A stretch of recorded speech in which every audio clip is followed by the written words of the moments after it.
A geração Z, ela não tá rejeitando o progresso. Você vê que ela usa IA, você vê que ela usa as plataformas e tal, mas ela tá exigindo uma correção de curso. A Vogue fez no início do ano um dos melhores diagnósticos sobre o comportamento de compra da geração Z. E a gente sempre tem aquela questão clássica de que, tipo assim, a geração Z quebrou o funil, a geração Z não presta, a geração Z é isso, a geração Z é aquilo. E eu tento tirar muito esse verniz perigoso, sabe? Da gente ficar aqui queimando as gerações mais novas.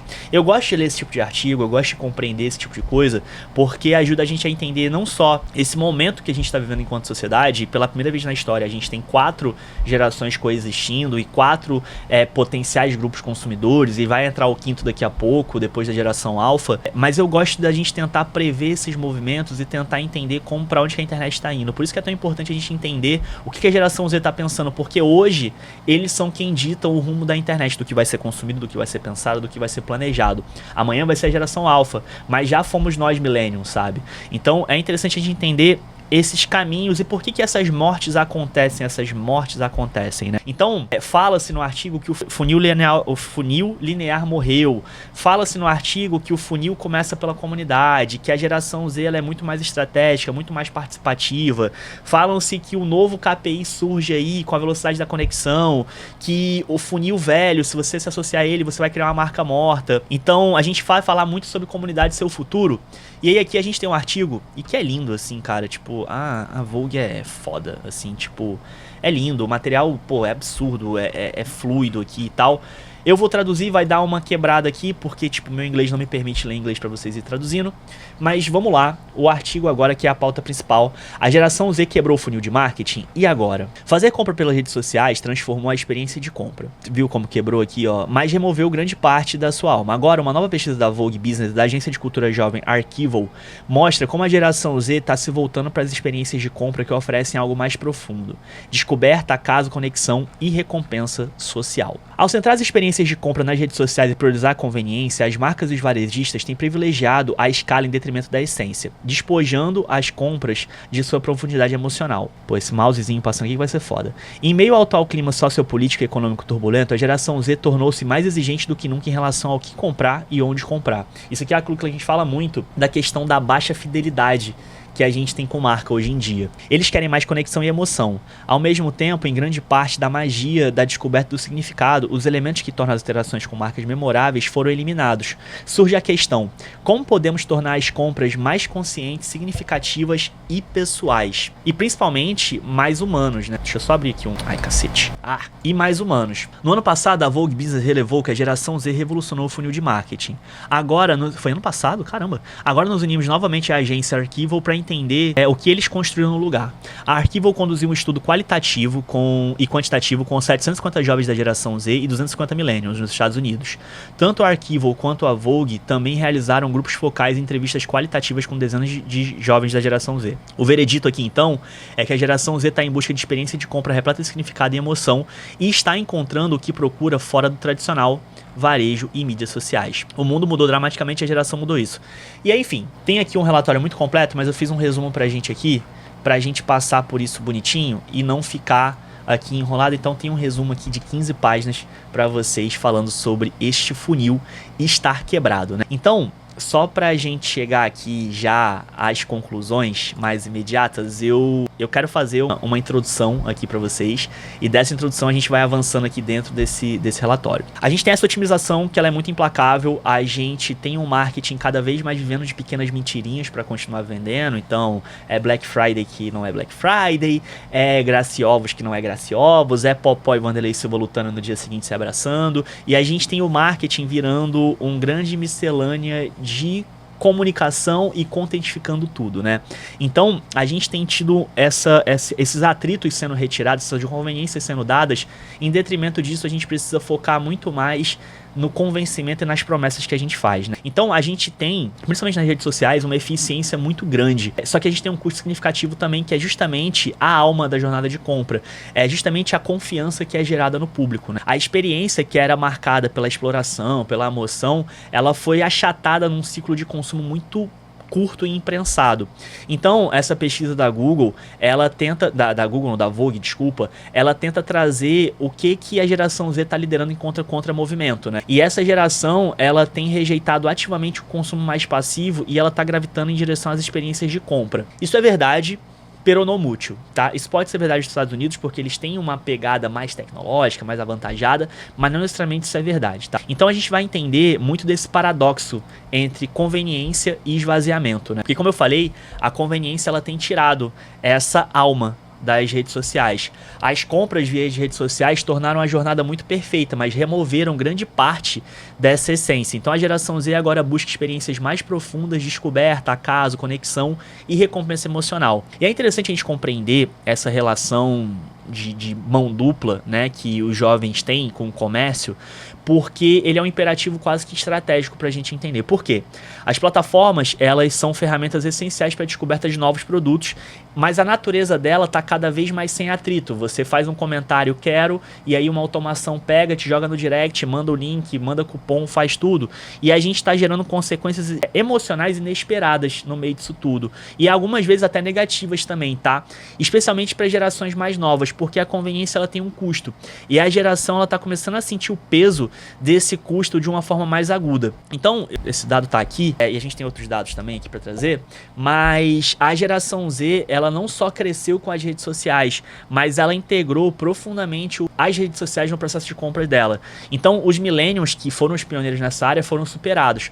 Os dados mostram, e tá na pesquisa, mas tá aqui, não sei se tá aqui também, tá, eu acho que vai chegar daqui a pouquinho, mas eu resumo esse dado aqui. A gente tem essa era do mindless shopping, né, que é a compra no-brain ali, que a gente não pensar para fazer compra. 27% da geração Z diz que a sua experiência de compra se tornou mais mindless por causa das redes sociais versus 18% dos millennials. Os dados deles também levantam que tá aqui nesse slide, é isso? Não tá aqui nesse slide, peraí, deixa eu voltar aqui. Tá, vou seguir aqui. É que 66% da geração Z pesquisa e aprende sobre marca nas redes sociais, um número consideravelmente maior que os 48% dos millennials. Essa tendência se estende à transação final.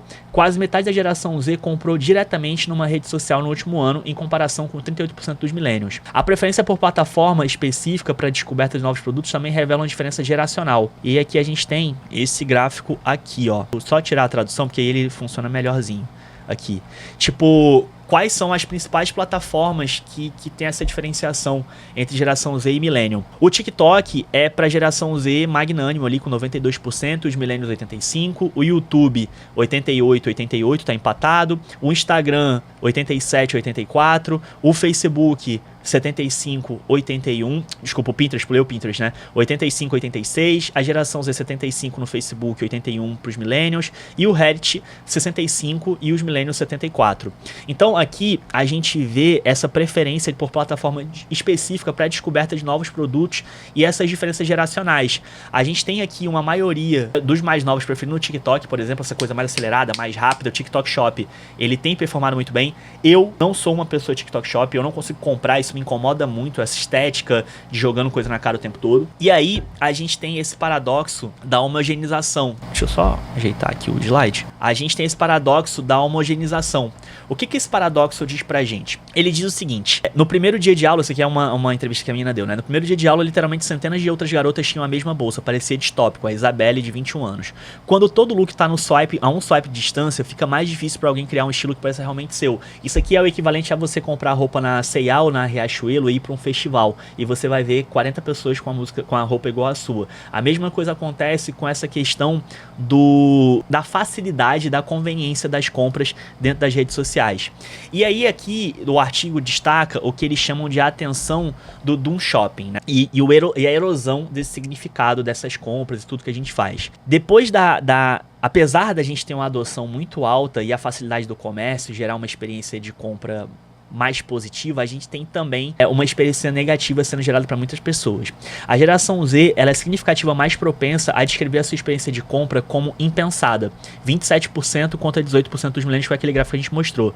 E menos um evento. A compra, para mim, sempre foi um evento. Eu adoro comprar coisa no Mercado Livre, na Amazon, e esperar, ficar ansioso, dar aquele F5, assim, tipo, não gosto de comprar coisa da China porque demora muito, eu prefiro Mercado Livre e Amazon que chega mais rápido ali.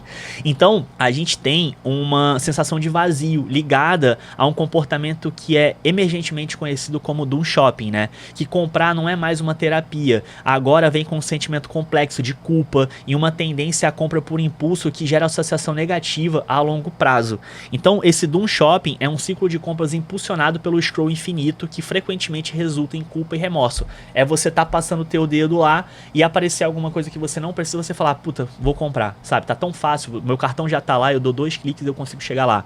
Então, esse conflito, ele é um conflito emocional e ele é muito palpável. Ali dentro, deixa eu ver aqui, deixa eu ver o nome do menino aqui, pra não falar nenhuma besteira, é o Nick Pug. Ele diz o seguinte pra gente: não estou em posição de fazer compras frívolas, porque me sinto sempre mal com elas.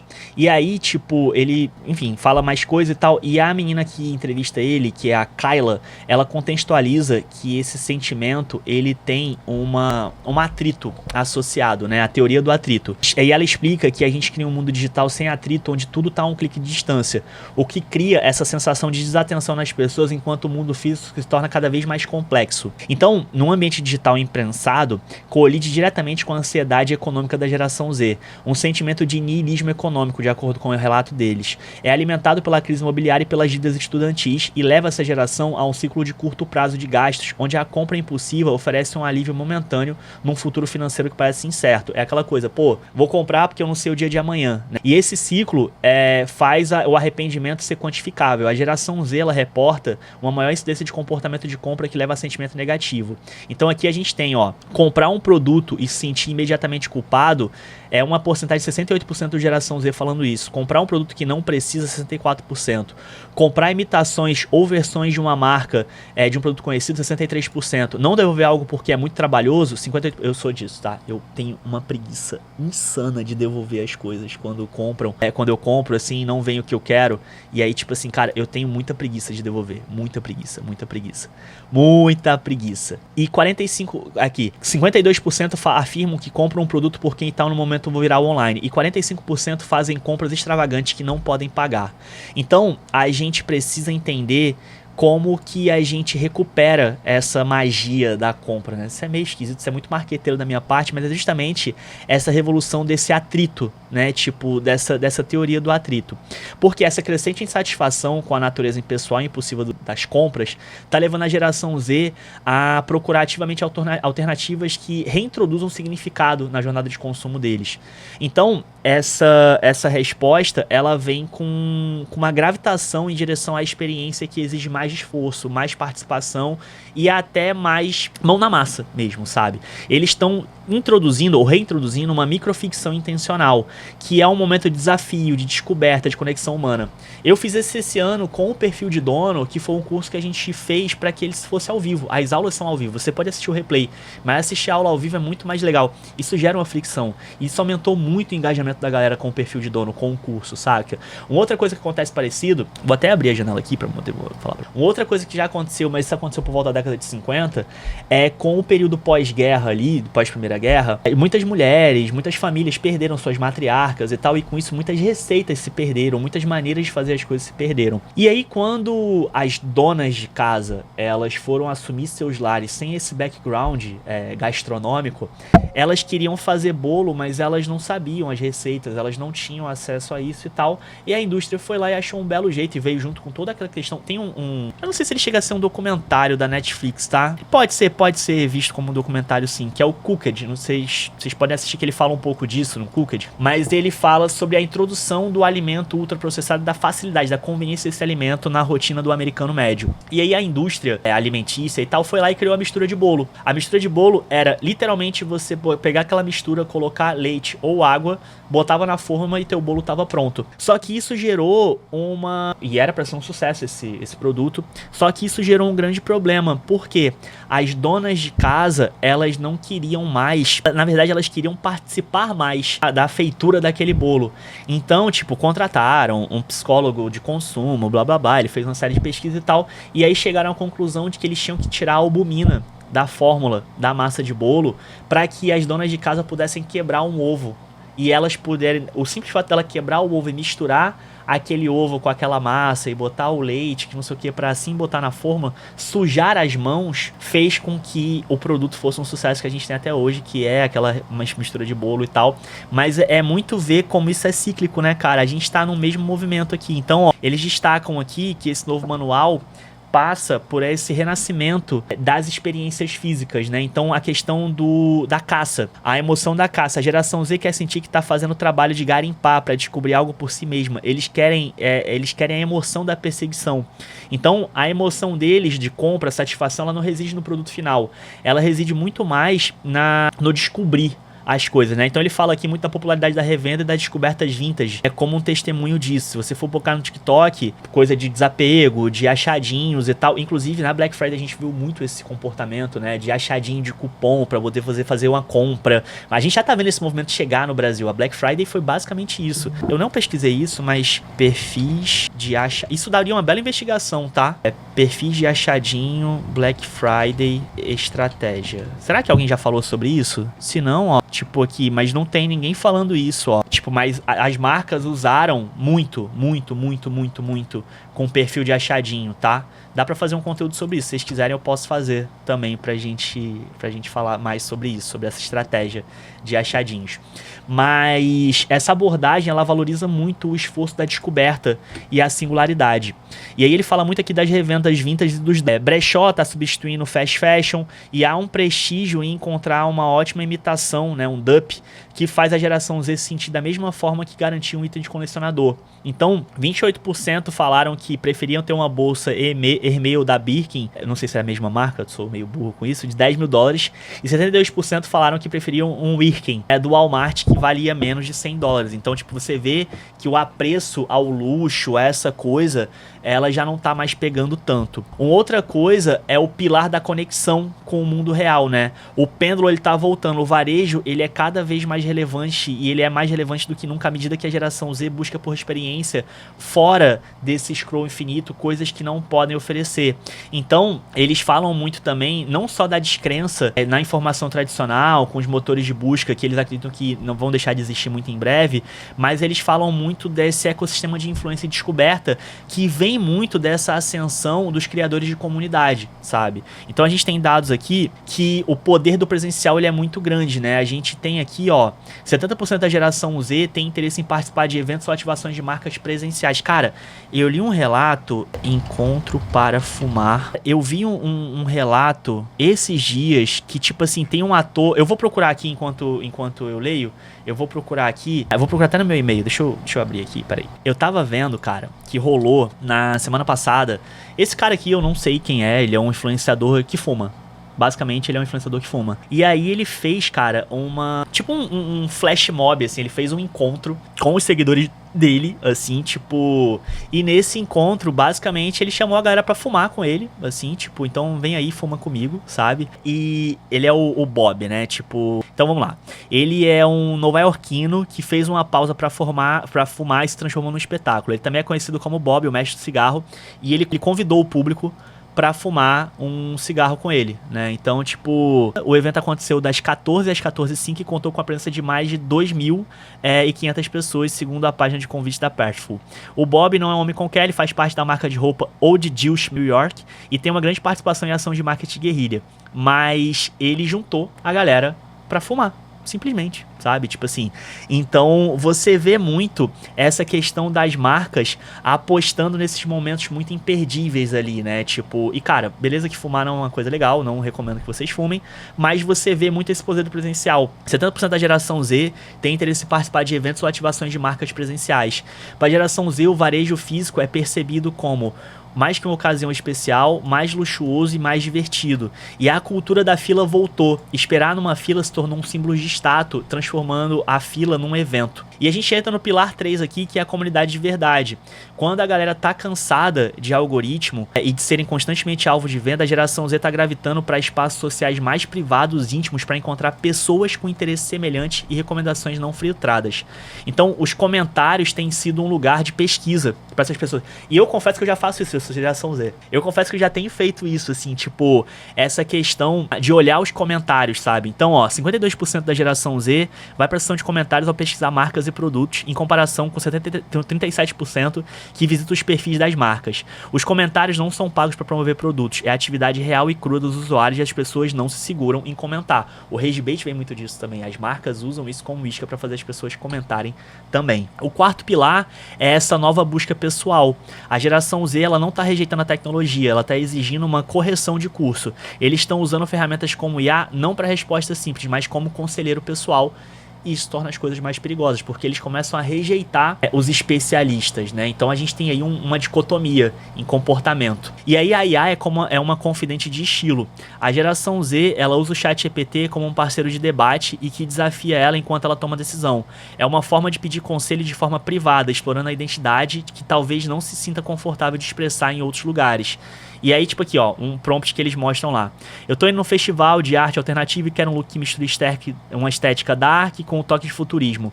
Pode sugerir 3 opções explicando por que cada uma? E aí ele vai trazendo os looks aqui e tal. Então, 54% da geração Z usa a IA para pesquisar marcas e produtos e 40% usa a IA para ajudar na decisão de compra, quanto na questão de lógica física. E a conclusão do artigo é que a indústria sempre perseguiu o que é fácil de medir, alcance, clique e conversão. E ao fazer isso, perdeu de vista o que é difícil de conquistar, o significado. O funil quebrou, a escolha é sua, otimizar para o passado ou construir para o futuro. Eu acho que para além disso, a gente tem que entender que nessa busca incessante que a gente tem por métrica fácil, que a gente consegue medir clique, conversão e tal, a gente esqueceu de olhar para a confiança que a gente gera. E o conteúdo, ele é o responsável por gerar essa confiança. A geração Z, ela não tá rejeitando o progresso. Você vê que ela usa IA, você vê que ela usa as plataformas e tal, mas ela tá exigindo uma correção de curso em direção a um consumo mais participativo e mais humano. Por isso que essa questão de fazer o conteúdo totalmente de IA, quando a galera fala que não vai funcionar, é porque não vai funcionar mesmo, sabe? Não vai funcionar mesmo. O sucesso, ele vai pertencer muito mais àqueles que vão continuar otimizando o passado com a nostalgia, né? E a gente pode chamar de nostalgia aqui, mas também daqueles que têm vontade de construir algo centrado na lealdade do público, que é o que a gente tenta construir aqui, tá? Então, a gente constrói isso não com funil sem atrito, mas através de um engajamento mais emocional e significativo e que não pode ser escalável, porque a partir do momento que você consegue escalar o teu atendimento, escalar o teu relacionamento, você já perdeu. Sabe? Tipo assim, você já perdeu porque você vai perder esse contato mais puro que as pessoas podem ter com você.